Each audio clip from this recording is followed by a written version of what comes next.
Ang atin pong munting mensahe sa araw na ito, pinamagatan nating Don't You Care? Mark 4:38. Jesus was sleeping on a cushion.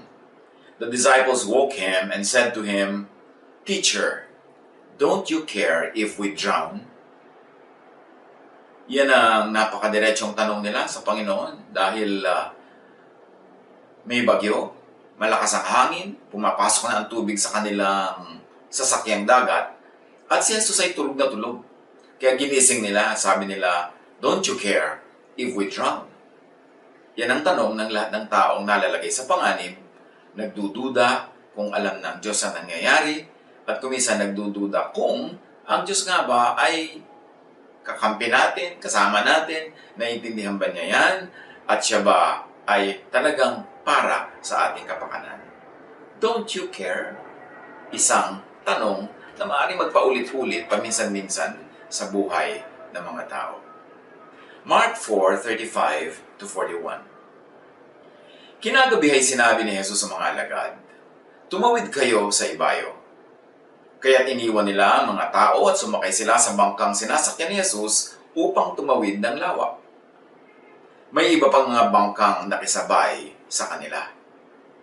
Habang naglalayag, inabot sila ng malakas na bagyo, kaya't ang bangkang sinasakyan nila ay hinampas ng malalaking alon at ito'y halos mapuno ng tubig. Si Jesus ay natutulog noon sa may hulihan ng bangka, nakahilig sa isang unan. Ginising siya ng mga alagad at sinabi, "Guro, baliwala ba sa inyo kung mapahamak kami? Don't you care if we drown?"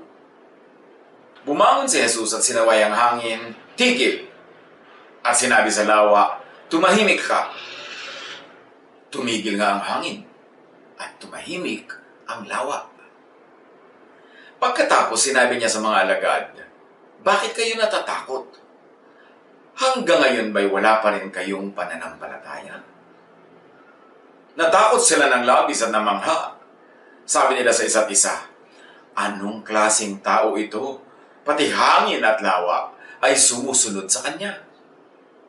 At nawa pagpalain tayo ng Panginoon ng maraming karunungan upang maarok natin ang lalim ng mga salita at maliwanagan tayo sa leksyon nito para sa ating buhay. Isa-isahin natin, balik-balikan. Mark 4:35.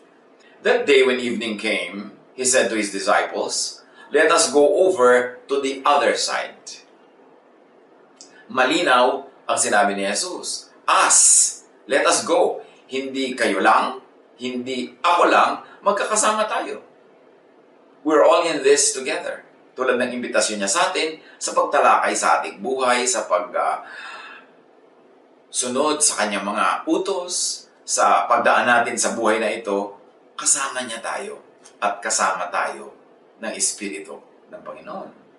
Us, hindi siya lang, hindi yung mga disciples lang magkakasama. At saan sila pupunta? Nilinaw ni Jesus, to the other side. So, ibig sabihin, natatapos yung journey na yon ng safe kasi makakarating sila sa other side. Hindi naman sinabi ni Jesus na let's go to the bottom of the lake. Or kayo pupunta sa bottom, ako to the other side. Sabi niya, let us go, we will go to the other side of the lake. So, ibig sabihin, mabubuo ang biyahe. That statement was a promise that the trip would be concluded very, very fruitfully. And the crossing, the travel, was Jesus' idea. It was His project.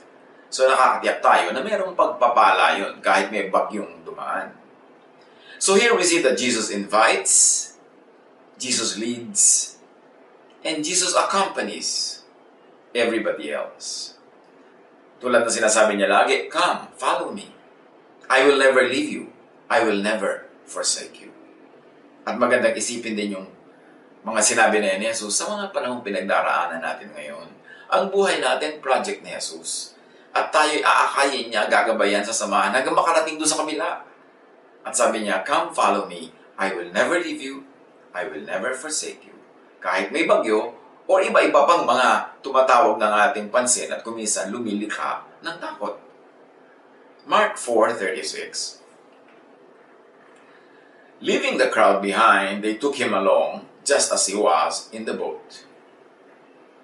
Ibig sabihin, nandun na siya sa boat, Niyaya niya yung mga kasamahan niya at marami pang mga ibang bangkang sumabay sa kanila sa paglalayag. There were also other boats with him.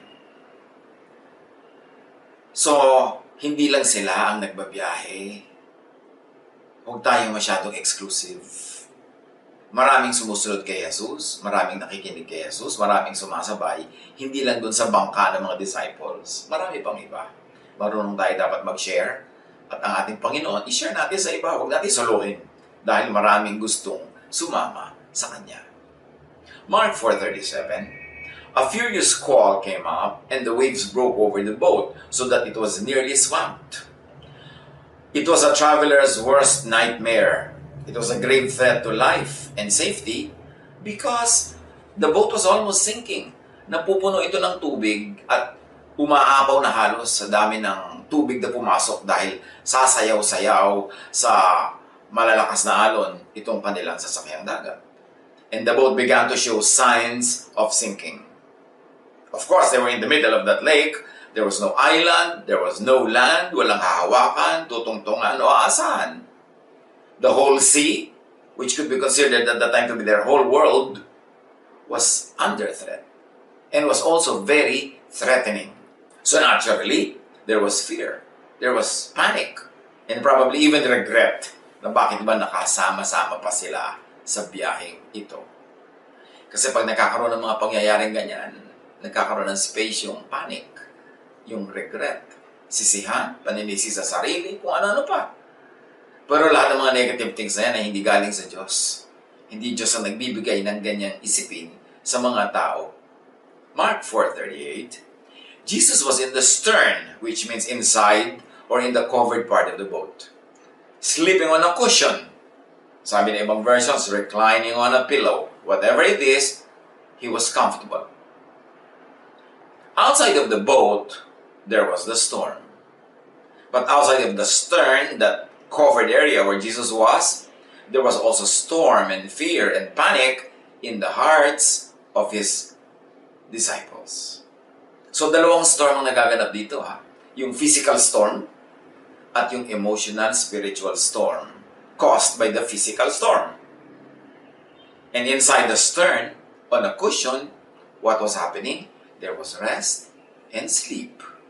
Jesus was quietly resting and sleeping. In contrast to the storm in the people's hearts and to the storm that was happening all around them.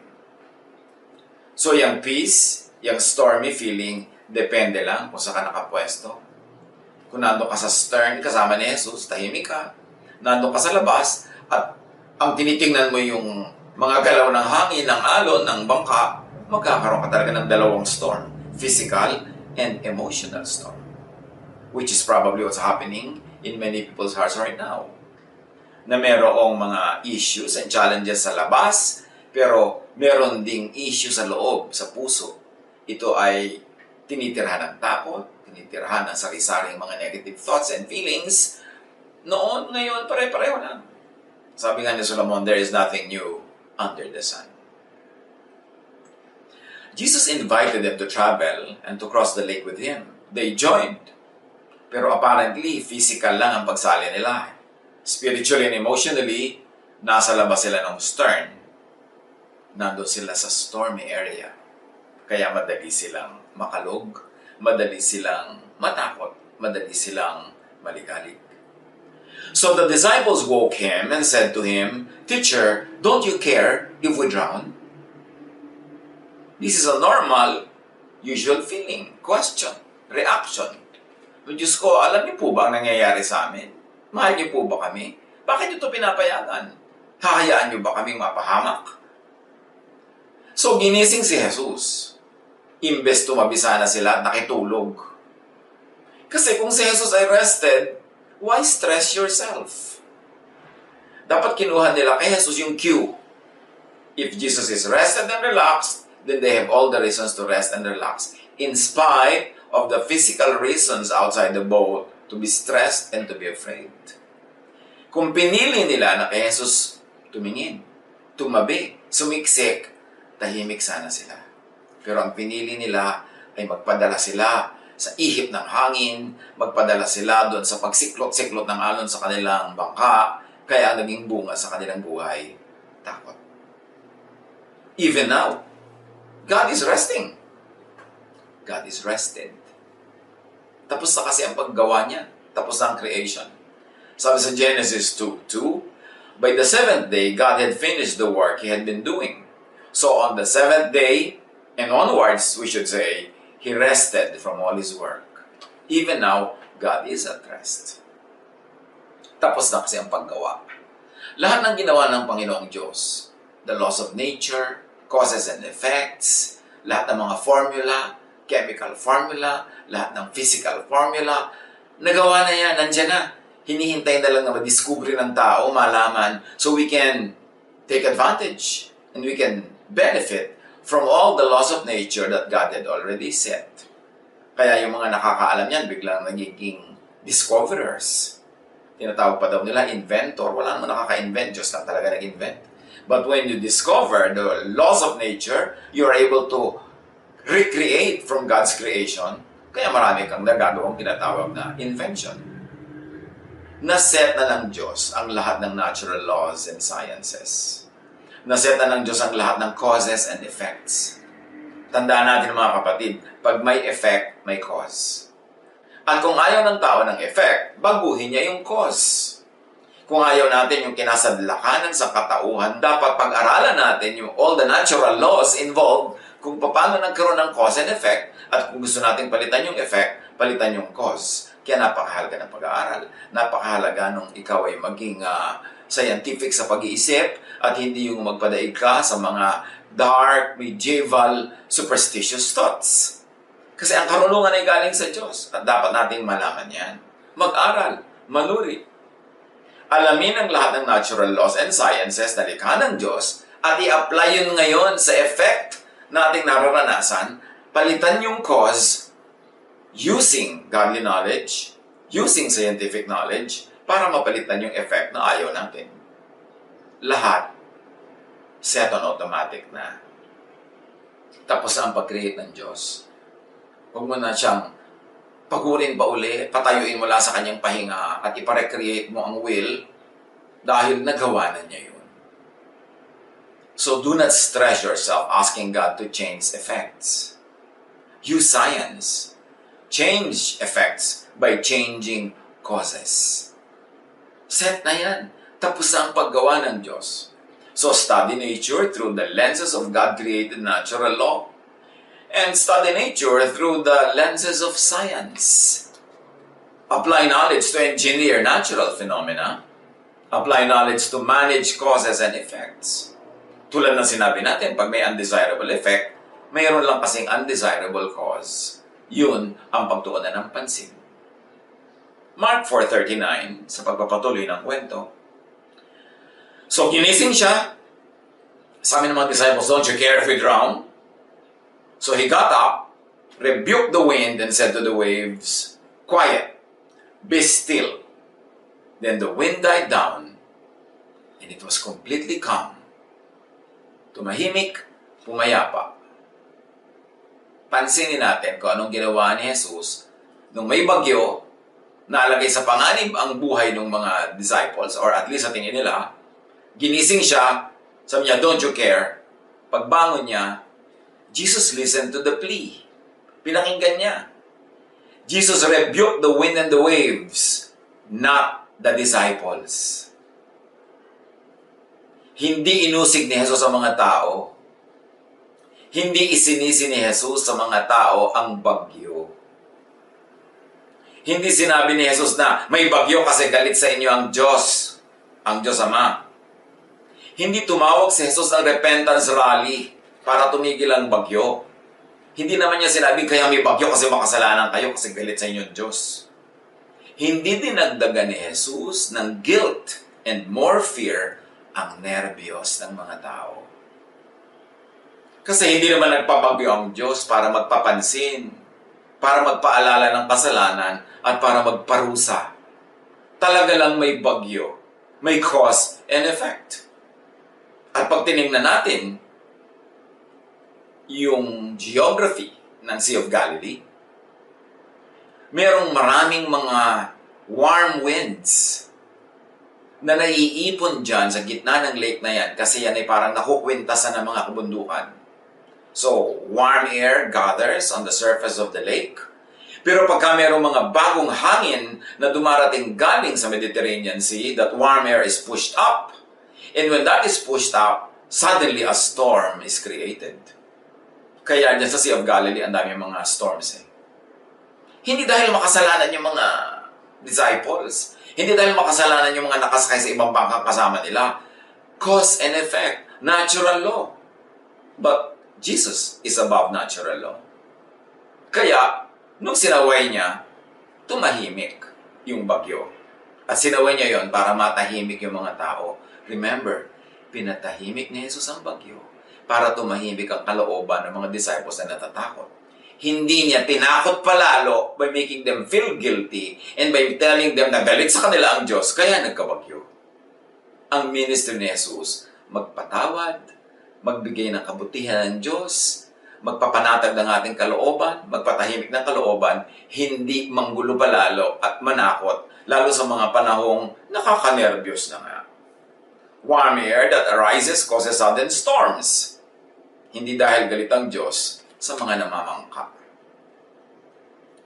Isinugo si Jesus para maghatid ng mabuting balita, hindi ng masamang balita. Para maghatid ng kapatawaran, hindi ng pag-uusig at parusa. At para maghatid ng rest and peace, hindi RIP na rest in peace. Kaya siya good news. Kaya ang gospel is the good news. Pero napakadaling gamitin ng iba yan na pagka merong natural phenomena, ba-blackmailin nila ang mga tao into repentance, into making themselves responsible and guilty for it. Ang nangyayari tuloy, imbes makatulong, lalong nakakapagpanervyos. Dahil ngayon, hindi lang pala may natural phenomenon, galit pa ang Diyos, so nadodoble-doble ang alalahanin ng mga tao. Samantalang ang sabi lagi ng Diyos, comfort, comfort my people. Huwag niyo silang takutin. Huwag niyo silang bigyan ng dagdag pa na alalahanin sa mga inaalala na nila ngayon. Natural lang na may bagyo, may natural causes ang lahat. At hindi isinugo si Jesus para manakot at magpahirap, talaga lang may natural scientific causes and effects. Pero siyempre naman, talaga may mga pagkakasala ang tao, may mga pagkakamali, may mga pagkukulang na dapat ay personally nilang pag-isipan at ayusin, pero ang ipinakilala ni Jesus na Ama ay mabuti, mabait, at mapag-aruga. Hindi magagalitin, hindi mapaghiganti, hindi mapag-alboroto, hindi nagpapadala ng bagyo para lang magpapansin, hindi nagpapadala ng dilubyo para lang magdasal ang mga tao sa Kanya. Anong klaseng image ng Diyos ang ating ipapakita, ilalarawan kung ganung uri ng Diyos ang ipapakilala natin? Na nagkasakit ka kasi galit sa'yo ang Diyos, so magsisi ka para ka gumaling. Na mayroong taggutom kasi galit ang Diyos. Lagi na lang galit ang Diyos. Tuwing nagagalit na lang siya, ang dami-daming paparusahan, lahat ng dadamay. Ganun ba yun? O talaga lang may natural law? At para makinabang tayo doon, alamin mo how natural law operates and do what is natural, what is scientific and clinical para ma-solve ang challenge. Mahilig ang mga Pharisees and teachers of the law na mag-misrepresent sa Diyos bilang magagalitin at mapagiganti, bilang mapag-usig at malupit.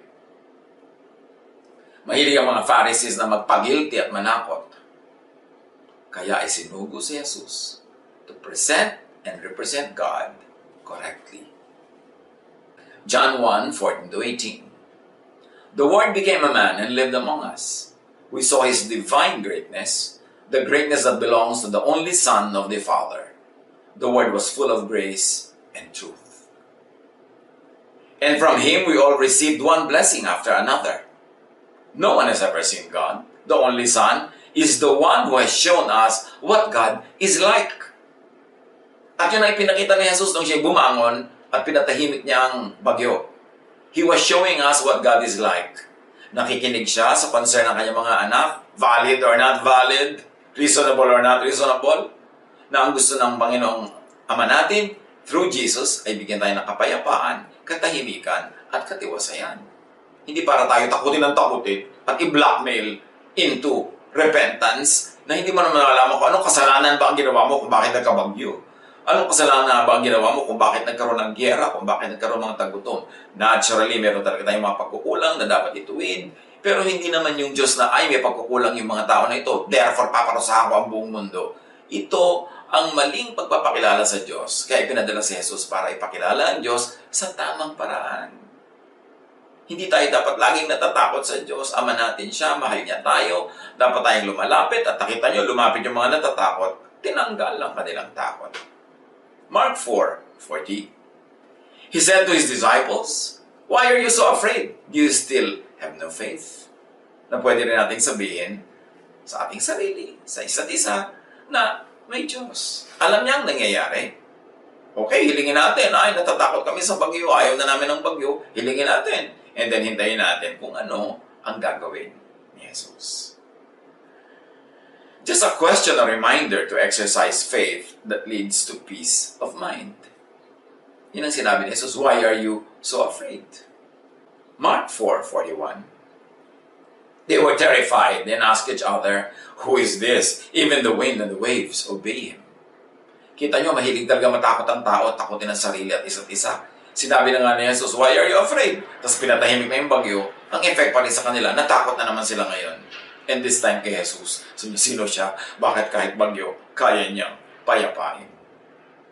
Yes, any wind and wave, obey Jesus.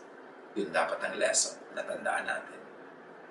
Any and all causes of disease, follow Jesus.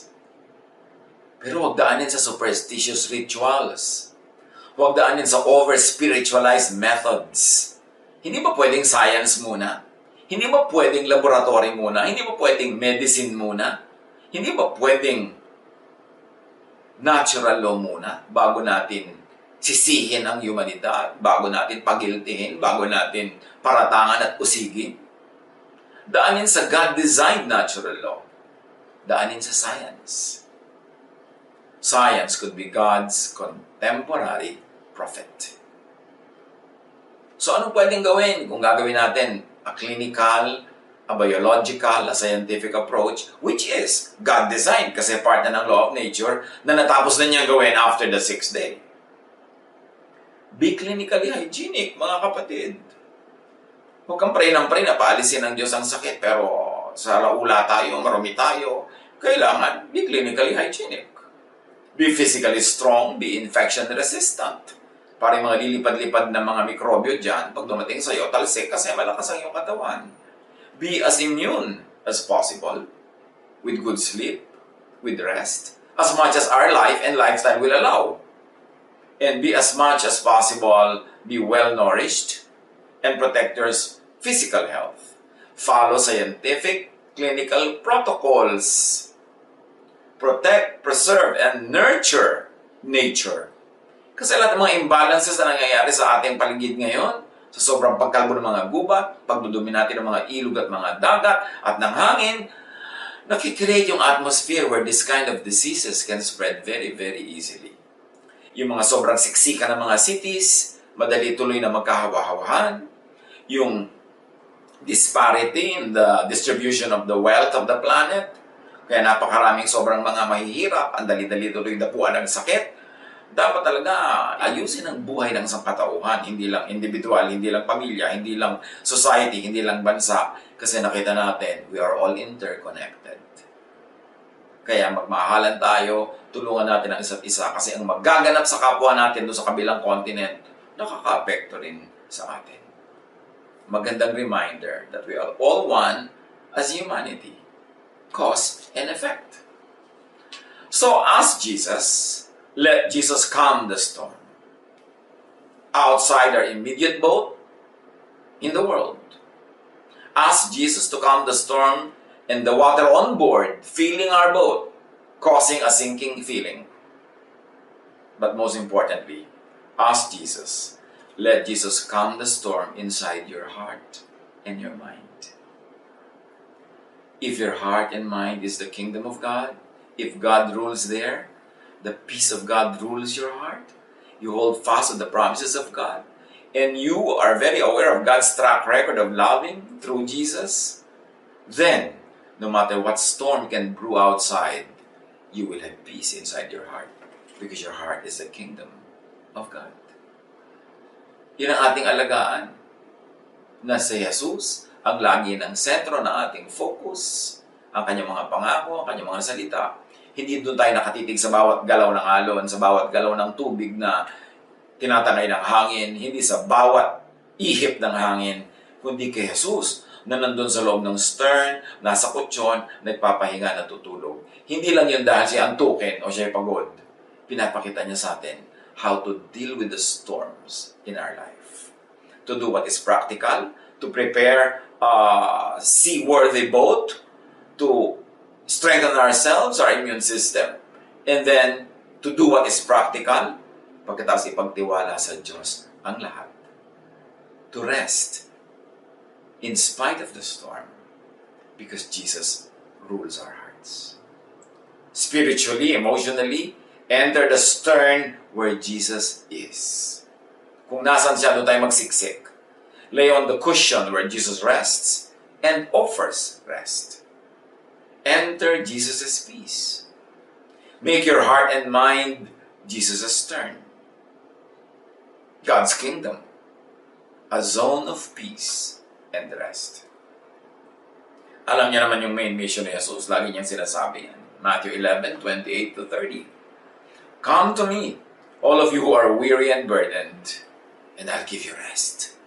Yan ang gawin natin ngayon. Sa pumapagod sa ating isip, sa ating katawan, sa ating puso, sabi ni Jesus, come to me. Alam kong pagod kayo. I'll give you rest. Take my yoke upon you and learn from me, for I am gentle and humble in heart, and you will find rest for your souls. So kita nyo, pahinga ng spirito, pahinga ng damdamin, ng puso, yun ang gusto ni Jesus. Yun ang pag-aralan natin, ipahinga yung ating loob, magtiwala. For my yoke is easy, and my burden is light. Do not fill your heart with fear. Do not fill your heart with what causes fear. Fill your heart and mind with faith and all good things that come from God. Sabi sa Hebrews 12:2, fixing our eyes on Jesus, not on the storm. Hindi sa kung ano-ano pa man, kundi kay Jesus. Sa Luke 8:49-50, may isang batang namatay, inilapit ang tatay niya kay Jesus para gamutin. Pero may nagdawalitan, patay na ang bata, huwag nang abalahin si Jesus. While Jesus was still speaking, someone came from the house of Jairus, the synagogue leader. Your daughter is dead, he said. Don't bother the teacher anymore. In other words, this is hopeless. Hearing this, Jesus said to Jairus, don't be afraid, just believe, and she will be healed. He, she, they, you, I, we, the earth will be healed. Don't be afraid. Just believe.